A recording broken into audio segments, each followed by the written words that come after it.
Good morning po sa inyo lahat. Isa pang muli yugto na ating daily Bible blessings. Pamagat po ng ating aling umaga ay ang kaloob ng kalayaan. Ang kaloob ng kalayaan.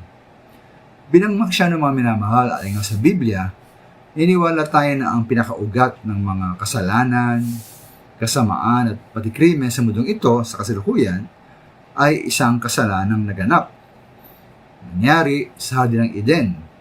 Kasalanan po ni Adan at ni Eva. At pwede tayo nagkakasala hanggang ngayon. Ito nga po si Adan at si Eva ay nagkasala. Hanggang ngayon tayo nagkakasala dahil po sa kalayaang pagkapasya o free will na ibinigay ng Diyos sa atin. Tayo pinilikha ng Diyos hindi bilang mga makina o robot na walang sariling pagkapasya. Tayo pinilikha bilang mga nilalang na malaya at may pribileyo na malayang magpasya ay sa ating sariling karunungan, nais at kalooban.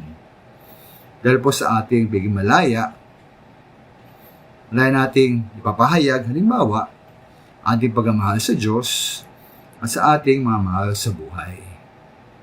Kaya po nakalungkot mga minamahal na ang pribilehong ito ng kalayaan ay ating maaring abusuhin.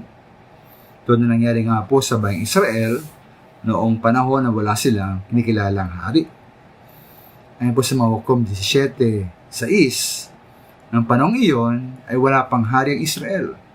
Ginagawa ng bawat isa ang lahat ng kanilang magustuhan.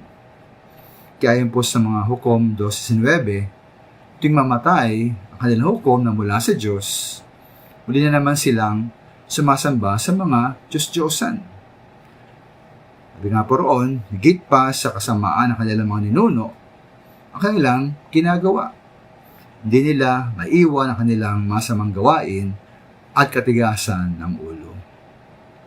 Sa halip po, maminama ating pong pakinggan ang bilin ni Pablo sa 2 Timoteo 2:22, natin pong iwasan ang masamang pagnanasa at magsikap na maging matuwid, maging tapat, mapagmahal at mapayapa.